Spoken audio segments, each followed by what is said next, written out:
계속 이어서 말씀드리겠습니다. 자, 우리 1번부터 7번까지의 질문 좀 보충 설명을 하고 다음 질문으로 넘어가겠습니다. 이 사생활과 직장생활 이 질문이 상당히 곤란한 질문이라고 해서 예전에 한 10몇 년 전에 제가 대학원을 다닐 때 굉장히 이런 질문을 가지고 좀 논쟁이 벌어졌던 적이 있어요. 야, 그럼 집안에 나 개인이 중요하고 나 가족이 중요하지 직장이 중요하냐 이렇게 물어보는 분부터 야, 그럼 직장에 돈 벌어야 되는데 직장이 중요하지 가족이 중요하냐 이렇게 얘기하는 사람도 있고 이게 제각각이거든요. 그래서 근데 이제 우리가 자기소개서를 쓰는 입장에서는 일단 우리가 어떤 직장에 들어가야 되는 그런 목적이 최고잖아요, 지금. 그렇기 때문에 직장 생활이 좀 우선이라는 형태로, 그러니까 왜 직장 생활이 우선인지를 명확하게 써주면 저는 이 질문에 대해서는 크게 누가 언급을 안 할 거라고 봐요. 그리고 이 5번 질문 같은 경우는 굉장히 까다로운 질문이야. 그래서 스트레스 질문이거든요. 그러니까 지원자가 얼마나 이런 질문을 듣고 면접에서 얘기하는 겁니다. 면접에서 스트레스를 받았는지를 표정 같은 거를 잘 보고 어조 같은 거를 잘 보고 이제 평가하는 그런 문항으로 활용이 돼요. 그래서 이 정답은 별 없다. 그런데 일단 자기소개서를 쓰는 입장이기 때문에 직장 생활에 무게를 두는 게 나쁘지 않다. 자, 펠로우십 얘기 좀 더 드려야 될 것 같아요. 펠로우십은 우리 저 자기소설을 제가 보면은 항상 자신이 중심이고 자신이 주도적으로 자기가 적극적으로 남들에게 영향을 주었다라는 식의 자소서가 거의 대부분인데 제가 만약에 지금 자소서를 쓴다 그러면 저는 펠로우십 비중을 가지고 갈 것 같아요. 왜냐면은 자, 제가 뭐 지금 여러분들한테는 제가 여러분에게 가르치는 입장이지만 제가 이 가르치는 일을 딱 끝나는 순간부터는 제가 펠로우의 개념을 가지고 사는 경우가 거의 99.9%거든요. 자, 어떤 거예요? 의자를 나르고, 책상을 나르고, 걸레를 가지고 닦고, 자, 자, 청소를 또 해야 되고, 뭐 예를 들어서요. 천막을 쳐야 되고, 등등등. 그러니까 남들이 하기 어려운 일을 분명히 제가 해야 된단 말이에요. 또는 리더가 뭐 어떤 조직의 장이 무언가 필요할 때 또는 결정할 때 제가 옆에서 좋은 조언을 드려야만 되는 거거든요. 이런 건 전부 다 펠로우십 개념이고요.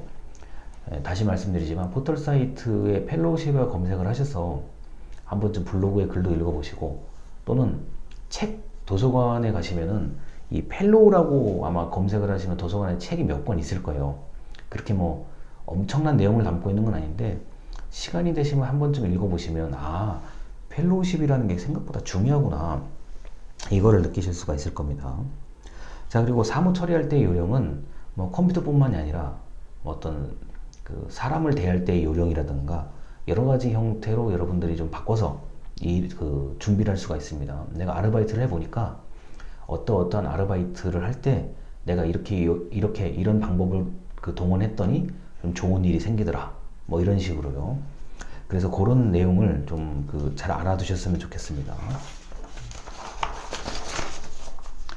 자, 그리고 이번에도 제가 모범적인 자기소개서를 좀 올려드릴 건데 그 모범적인 자기소개서를 보시고 내가 이 정도 수준의 자소서를 쓰려고 하면 어떻게 해야 될까에 대해서 고민을 좀 해보셔야 됩니다. 왜냐면은 제가 올려드린 자소서가 뭐 지난번과 동일한 조건으로 제가 그 학생들을 다 알고 그 학생들이 어떤 활동을 하는지까지 아는 상태에서 제가 자소서를 뽑는 거거든요. 그래서 뭐 그 정도면 뭐 아주 훌륭하다 뭐 이런 것도 있고 뭐 그냥 그렇다 이런 게 있을 수 있는데 한번 좀 참고하셔서 잘 좀 여러분들이 흉내를 내서 좀 써보셨으면 좋겠습니다. 자, 그다음 8번인데요. 지원자의 전공이 이 일과 얼마나 관련이 있다고 생각하십니까? 자, 내 전공이 내가 지원한 일하고 일치가 되면은 상관이 없어요. 자, 그리고 이렇게 물어보면은 여러분들이 내가 배웠던 과목을 동원해서 일을 좀 얘기를 하셔야 돼요. 제가 2020년 2학기 때 취업의 이해라는 교양 과목을 들었는데 그 교양 과목을 듣다 보니까 자, 이곳을 알게 되었고 교양 과목에서 이런 걸 배웠는데 이곳에서 쓸 수 있는 지식이라고 생각했습니다. 이럴 수도 있는 거고요. 자, 지원자의 전공은 내가 기계공학인데 제가 지원한 곳은 이런 업무고 이게 무슨 무슨 과목을 들었는데 제가 지원하는 이 일하고 일치했습니다. 이렇게 되면은 뭐 아주 좋은 거죠. 아주 좋은 건데 다만 이럴 수가 있어요. 내 전공과 지원한 곳이 완전히 동떨어진 곳일 수 있어요. 자, 그런 경우는 아예 이렇게 얘기를 할 수가 있죠. 자, 저의 전공이 현재 제가 지원한 곳하고 하나도 일치하는 게 없는데 응용을 해야죠. 또 과목 같은 것, 과목이요. 우리가 여러분 전공에서 들었던 과목 같은 거. 이런 과목을 들었는데 이게 제가 지원하는 업무하고 이런 식으로 연결이 될 수 있다고 생각을 했고 그래서 저는 지원을 했다. 이런 식으로 좀 응용을 해야죠. 자, 여러분의 전공, 그냥 뭉뚱그려서 전공이 아니라요. 과목을 생각하셔야 돼요. 여러분이 졸업할 때까지 한 130학점, 140학점 들으실 거잖아요. 그러면은 3으로 나누면은 과목이 보통 얼추 잡아도 한 30개에서 40개 아니에요. 그러면 지원자의 전공? 그래. 전공하고 딱 맞는 건 아닌데 과목을 들어보니까 좀 와닿는 것 같더라. 이렇게 하시면 되고 부전공이나 복수전공을 가지고 얘기를 하셔도 아무 상관이 없습니다. 그러니까 사람들이 전공이라는 단어를 딱 들으면 학과로 딱 생각을 한다고요. 학과보다 더 쪼개서 과목으로 생각을 하시는 게 저는 훨씬 더 쓸모가 많다고 생각을 합니다. 여러분이 성적 증명서를 딱 보고 과목을 하나하나씩 떠올려 보세요. 지금 특히 여기 4학년이신 분들은 과목 그래도 30개 이상 들으셨을 텐데 한번 잘 보세요. 내가 1학년 1학기 때 이 과목, 2학년 1학기 때 이 과목을 가지고 설득하실 생각을 하셔야 됩니다. 자, 9번 우리 조직에 당신은 어떤 기여를 하고 싶습니까? 자, 네가 우리 여기 들어온다면 네가 뭘 기여하겠느냐 라고 하는데 이것도 입사 후 포부하고 마찬가지인 질문이요. 자, 여러분들이 했었던 경험, 했었던 자격, 했었던 것, 알고 있는 것을 가지고 제가 만약에 여기에 취업하게 된다면 자, 제가 이러이러한 일을 옛날에 했었는데 이러한 일을 통해서 제가 이 회사에, 이 조직에 무슨 일을 해보겠습니다. 좀 자신 있게 얘기를 하시는 게 좋습니다. 여기서 만약에 자신감 없게 얘기하면 얘는 이상한데? 자신감이 떨어지는데? 이런 또 얘기를 좀 반응을 얻을 수가 있습니다. 이게 왜냐면은 아무리 글로 쓰더라도 이게 어느 정도는 드러나는 경우가 있어요. 그러니까 이런 거 있죠. 우리가 글을 쓰다가 만다는 느낌을 받을 때가 있어요. 이 사람은 왜 글을 쓰다가 만 것 같은 느낌이 들지?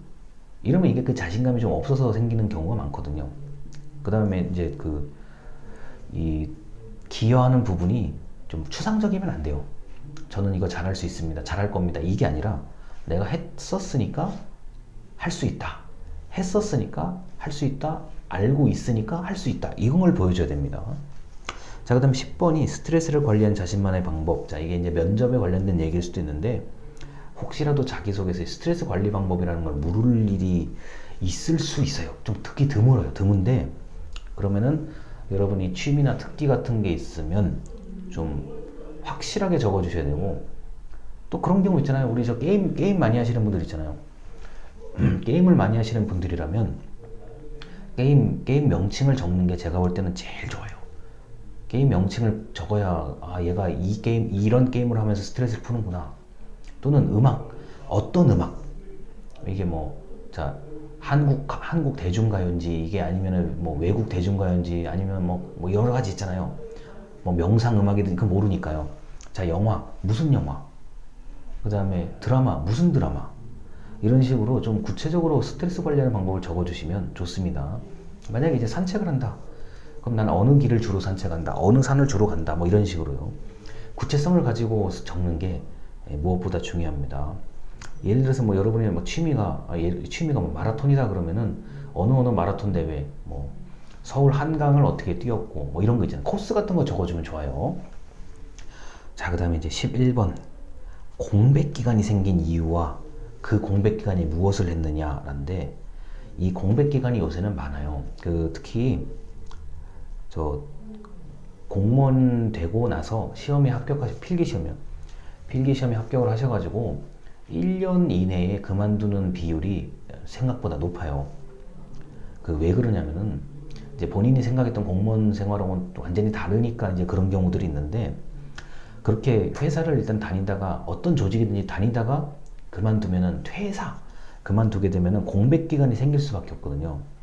그래서 이 공백 기간이 생길 수는 있는데, 그 공백 기간에 뭐를 내가 해야 될지는 분명하게 결정을 하셔야 돼요. 차라리 여행을 갔다. 그러니까 여행을 갔다, 어디 여행을 갔다.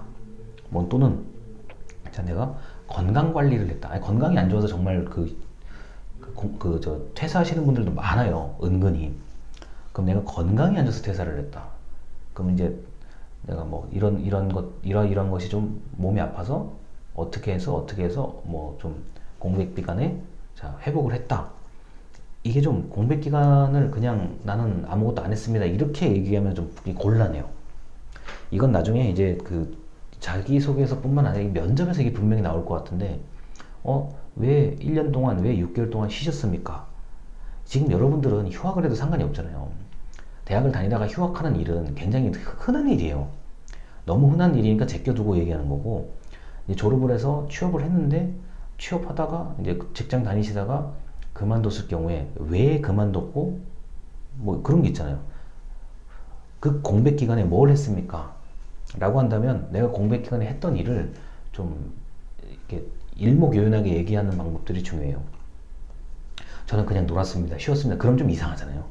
그러니까 놀고 쉬고 다 좋은데 딱 명확하게 하나 정도 납득할 만한 어떤 이유가 있으면 매우 좋을 것 같습니다. 일단 여기까지 하고 보충 설명을 하면서 오늘의 마지막 영상을 촬영하도록 하겠습니다. 들어주셔서 감사합니다.